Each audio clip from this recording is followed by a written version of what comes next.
ओम Saini sir, आपका क्या मानना है?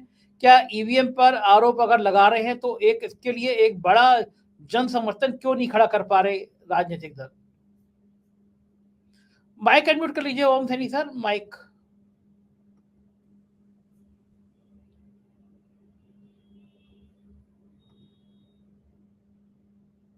ओम सैनी सर माइक अनम्यूट कर लीजिए, माइक ओम सैनी सर माइक।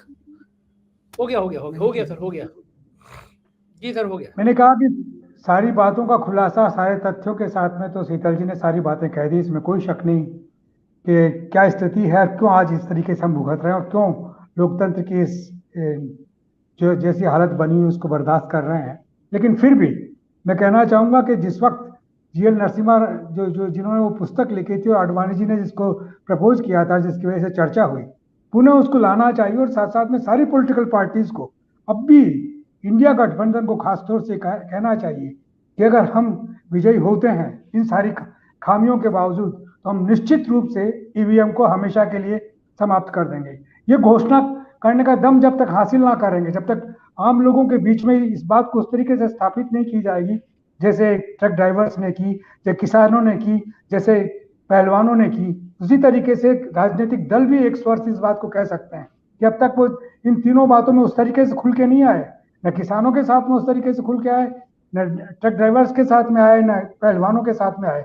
छुटपुट बयान सिर्फ दिए हैं, हम और आप इस बात की चर्चा करते रहे, उनकी मदद के लिए खड़े रहे, लेकिन उस तरीके से बाकी लोग खड़े नहीं हुए। और ये तकलीफ की बात है कि पॉलिटिकल पार्टीज अपने रवैये को बदल लेती है। अगर जीत जाती हैं तो उसके बाद में उसकी चर्चा बंद कर देती हैं, और हार जाती है तो तुरंत ईवीएम की बात करती हैं। ये सच है कि जिस चीज को आदमी बनाता है उसमें सब कुछ किया जा सकता है। आदमी से ज्यादा ब्रेन किसी दूसरे का सिलसिला हो नहीं सकता। तो टेक्निकल चीजों के बावजूद भी इस मुद्दे के साथ में अगर हम लोगों के बीच में जाएं, यानी पॉलिटिकल पार्टीज लोगों के बीच में जाएं, इसको सबसे ऊपर रखे कि अब ये सारी बातों के साथ साथ में ये बात याद रखिए कि अगली बार से अगर हम विजयी हो गए तो ईवीएम के माध्यम से चुनाव नहीं कराएंगे, चाहे उसके लिए कितना भी वो नुकसान उठाना पड़े। लोगों में ये बात उस तरीके से पेनिट्रेट करने की चेष्टा नहीं हो रही, अभी भी नहीं हो रही है। जब ये सारा सिलसिला बन गया है, मेरा ख्याल है कि आज आपका चैनल और हम लोग सारे बैठ करके जो चर्चा कर रहे हैं, ये चर्चा राजनेता बिल्कुल नहीं कर रहे हैं। उनके बीच में बात होनी चाहिए और वो घोषित करें, खास तौर से इंडिया संगठन इस बात को घोषित करे कि अगर हम शासन में आते हैं, हम अगर ताकत में आते हैं, चाहे प्रदेशों में चाहे केंद्र में कहीं पर भी, तो ऐसी स्थिति में हम निश्चित रूप से ईवीएम को हमारे यहाँ से मतलब बिल्कुल अलग कर देंगे। ये बात जब तक नहीं कही जाएगी तब तक कोई बात हो नहीं सकती। जी।